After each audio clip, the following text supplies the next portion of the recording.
In just 25 years, 6.1 billion people were erased from the Earth. Just completely erased. Right, and not by some sci-fi laser beam, Right. Not by billion-strong invading infantry of little green men either. Today, we are opening Section X of the archival log to understand the brutal mechanical math of our near extinction. It is a dark log. It really is. And, it is the year 3000. While our recent deep dives have focused entirely on the present, like the tactical gridlock we live in right now, or the biomechanics of the invaders just waiting down in the Pacific today is a strictly historical mission. Yeah, we are looking at the foundation today, the Great Descent and the sanguinary extinction. Because, look, to understand the fortified mountain redoubt you are sitting in right now, you have to understand how the board was set between the years 2890 and 2915 AD. Exactly. The global human population dropped from 7.5 billion down to fewer than 1.4 billion. It's hard to even process that. It is a massacre of 6.1 billion people in just 2.5 decades. It's a number so large it almost, loses its meaning, right? Yeah, it becomes an abstraction. Right. So our mission today is to break down the mechanics of that loss. Okay, let's unpack this, because before we can explain how humanity was decimated, we have to establish who exactly arrived in 2890. Right, we have to talk about the ingress forces. Yeah, and the raw numbers in Section X are staggering, but for all the wrong reasons. They really are. I mean, the historical record completely subverts what a 29th century human would have expected an alien invasion to actually look like. In what way, exactly? Well, when the biological arcs breached the atmosphere and descended into the Challenger Deep, they didn't deploy a massive occupying army. I mean, based on reconstructed telemetry, the ingress forces were incredibly small in sheer number. Really small, yeah. The archive estimates only 200,000 adult abyssal entities actually arrived. Wait, 200,000. I have to stop you there. That is basically the population of a mid-sized suburb. Literally, yes. You're telling me a mid-sized suburb conquered a planet of 7.5 billion people? That sounds like, I don't know, sending a high school marching band to conquer an entire continent. How does that math even begin to work? Well, it sounds absurd, right? But only if you impose a human framework on it. They were not traditional foot soldiers carrying rifles. Okay. They were, and obviously still are, these hyper-intelligent, radially symmetrical leviathans. And each one spans roughly 30 meters in diameter. 30 meters. So huge. Massive. So it's not a guy with a gun. Right. So it's less like an infantry invasion and more like maybe a handful of hackers taking down an entire global banking system. That is a perfect analogy. It's not about the number of bodies they dropped onto the field. It's about the overwhelming leverage they brought with them. Exactly. And what's fascinating here is the sheer computational and biological mass of a single abyssal entity. Because they aren't wired like us. Not at all. Their nervous system is totally decentralized, featuring over 100 billion quantum-dense core neurons in a central ring. Wow. Yeah, and that core is augmented by 500 billion autonomous sensory motor neurons distributed throughout their tentacular apparatus. Which means they possess multi-threaded consciousness. Precisely. Like, a single entity can process complex physical equations, pilot biomechanical ships, and manipulate deep-sea hydropressures all at the exact same time. And they do it without ever experiencing cognitive overload. Right, and that processing power is what made the invasion an automated demolition project rather than a traditional ground war. A demolition project. Yeah, I mean, a force of 200,000 of these entities possessed a combined operational capacity that vastly outstripped the entire 29th century human race. They didn't even need to fight us directly. Because they brought their tech. Exactly. They utilized automated quantum molecular silicon arrays, or QMS as we call it, and fleets of 100-foot biological submersibles to execute the invasion. They just bypassed the whole concept of a war. Yeah, they viewed humanity not as an enemy combatant to be fought, but as an environmental hazard to be cleared. Sort of the way human engineers might fumigate a tunnel before building a subway. That is deeply chilling, just fumigating the planet. And that fumigation started with the ocean itself, didn't it? It did, because if they didn't march across the land with a massive army, the initial death toll had to be overwhelmingly environmental. The archives mention the arcs bypassing landmasses entirely and plunging straight into the Pacific. That was the opening move. 120 massive biological arcs dropped from orbit directly into the Mariana Trench in 2890. Straight into the deepest part of the ocean. Right. And the physics of that event dictated the very first planetary shock. To displace the volume of water recorded in the logs, those arcs couldn't just be large. They had to be dense. Hyperdense. They hit the ocean with the combined kinetic energy of like 1,000 dinosaur-killing Oh asteroids. my God. And the resulting water displacement generated mega tsunamis with run-up heights exceeding 300 meters. At least 300 meters, yes. Just for you listening, try to picture that sense of scale. A wall of water, 300 meters high, moving at the speed of a jet airliner toward every single coastline on the Pacific Rim. It's apocalyptic. The inundation of Tokyo, Shanghai, Sydney, Los Angeles, and Lima, all of that happened within hours. Within hours. Yes. The physical infrastructure of the modern coastal world was just erased before most governments even understood they were under attack. That single day claimed 1.2 billion human lives. 1.2 billion people gone in hours. Just washed away. But here's where it gets really interesting and, well, terrifying if you think about the cascading mechanics of it. I want you to imagine you are living in the interior of a continent in 2890. Right, far from the ocean. Yeah, say the American Midwest or Central Asia. You didn't see the 300-meter wave. Your town is perfectly dry. You might have watched the news and thought you were safe. But if the coasts are instantly gone, what happens to the interior? That is the real tragedy of this era. We see the onset of total trophic and agricultural collapse, a period spanning from 2890 to roughly 2898 AD. Because the inland populations didn't die of a sudden strike. No, they suffered a slow, systemic strangulation. The initial tsunami strikes didn't just drown cities, they severed the undersea fiber optic lines that connected the global nervous system. I think people today forget how fragile the 29th century logistics grid actually was. It was incredibly delicate. Right, like a farm in Kansas didn't need an undersea cable to grow wheat, but it absolutely relied on automated global networks to distribute it. Yeah. And when the fiber lines snapped, the automated power grids desynchronized and failed entirely. The cascade was so rapid. Without a functional power grid, you lose the ability to pump and purify water. Almost immediately. Yeah, within 48 hours, inland populations were forced to drink from contaminated rivers and untreated reservoirs. The archives show that starvation wasn't even the first killer in the land. What was it? It was cholera and dysentery. Ah, because the medical supply chains vaporized instantly. Exactly. And then the cold storage supply chains failed. All the mechanized farming equipment, which heavily relied on refined fuel distribution, just stopped working. It's just a domino effect of misery. 8 years of darkness, famine, waterborne contamination, and the complete violent breakdown of human society claimed another 2.8 billion lives in regions completely untouched by the waves. People simply starved in the dark, totally isolated from the rest of the world. It was a brutal 8 years. So, between the waves and the systemic collapse, we are up to 4 billion dead. But while the interior of the continents devolved into starvation and disease, the millions of shell-shocked humans who actually survived the coastal inundations were facing an entirely different nightmare. They were. The archives designate this simultaneous phase as the hemivore rush. The hemivore rush. Today, we see the highly regulated processing pods, the industrialized facilities where they extract human plasma. Right, the modern grid. Yeah, so it's easy to assume they arrived with this sustainable livestock management plan ready to go. But the historical record shows something much more chaotic, doesn't it? Very chaotic. And we connect this to the bigger picture. We have to examine the biological reality of the Abyssal fleet in 2890. Okay, let's look at their biology. They had just completed a millennia-long interstellar transit from the Oort cloud.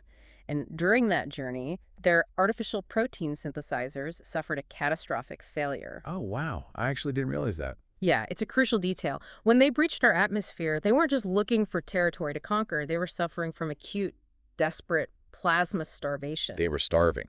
Right. Which is why they require human hemoglobin as a psychoactive vector and a stabilizer for their QMS reactors. Precisely. But in those first few years, they had no atmospheric chambers to keep humans alive, no genetic screening protocols, none of the systems we see today. It was just a feeding frenzy. It was an unrefined, unregulated slaughter. The 100-foot bioships basically acted as apex predators. These massive living submersibles conducted violent, totally disorganized raids along the flooded coastlines. Just pulling people out of the rubble. Yeah, entire metropolitan populations that had somehow survived the floods were systematically hunted and drained to extinction in a matter of days. See, I have to push back on the logic of this, though. We established earlier that they possess hundreds of billions of quantum neurons, right? They are hyper-intelligent. Absolutely. So why would an advanced species aggressively wipe out their only food source? Isn't that a massive strategic blunder? I mean, you don't burn down the apple orchard when you're hungry. You don't normally, but cellular desperation routinely overrides higher caste logic, even for them. When an organism is starving on a metabolic level, long-term strategic planning collapses into short-term consumption. So it's just pure survival instinct. Exactly. The Abyssals were dying. They simply didn't have the time or the resources to build sustainable livestock infrastructure.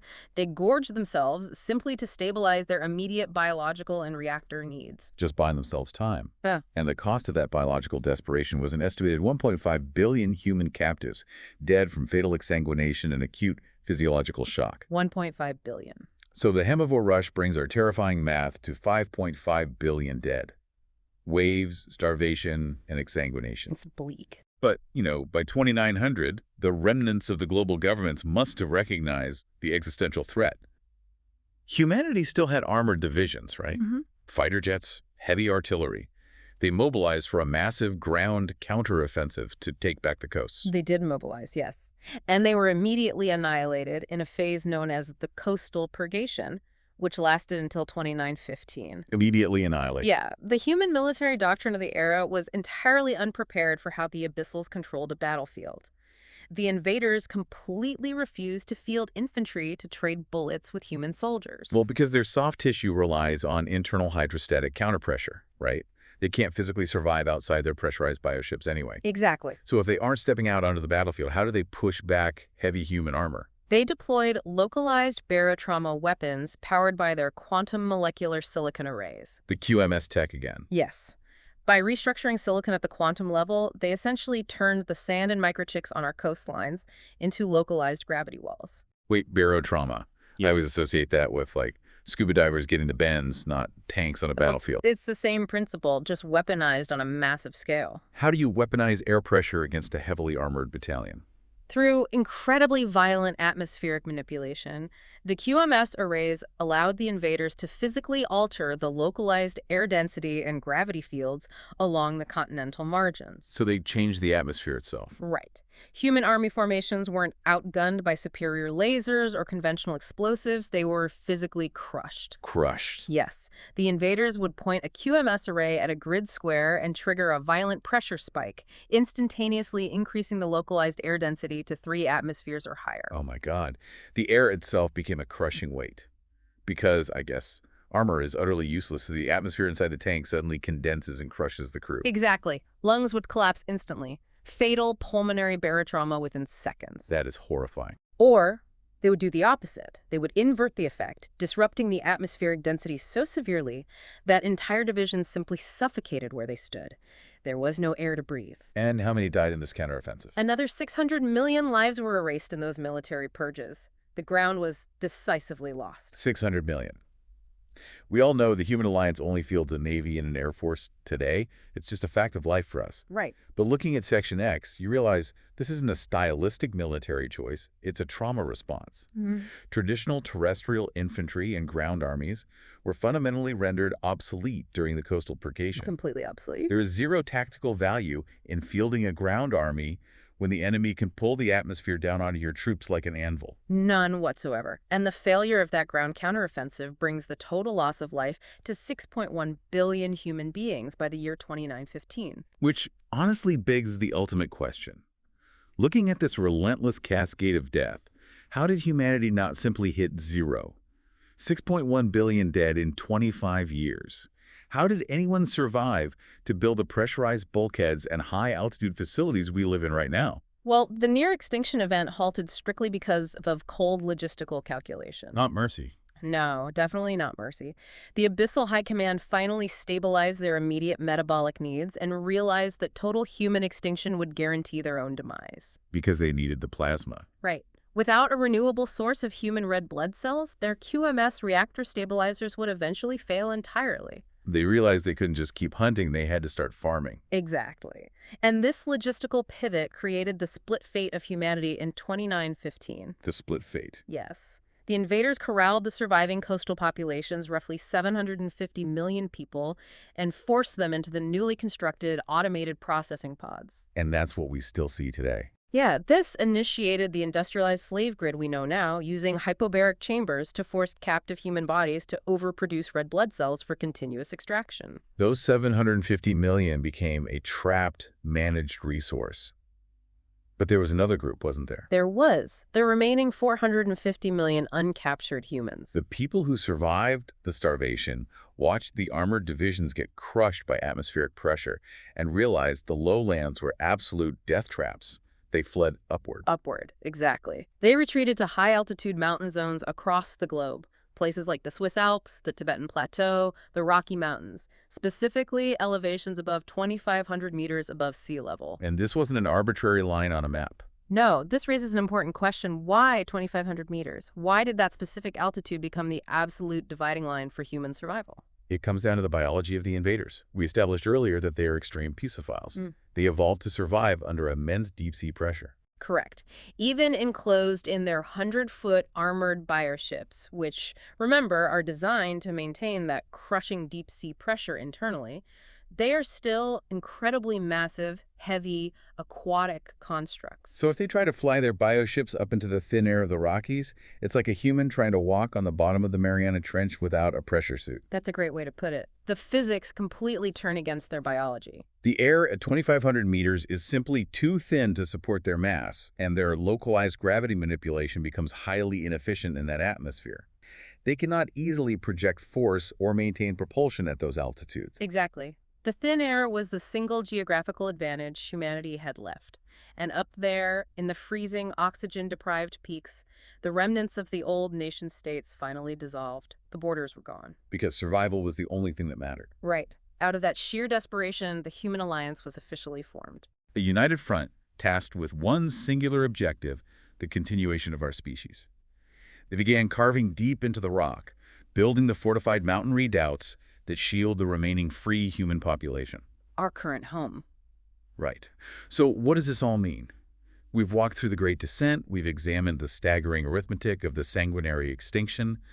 The world of 3000 AD, the reality you navigate every single day, was forged in this 25-year crucible. 6.1 billion human beings were erased, and as Section X makes clear, they didn't simply die from alien malice. It was a chain reaction. It was a highly calculated cascade, extreme water displacement, the resulting infrastructural starvation, desperate biological harvesting, and then the localized barotrauma of the coastal purgation.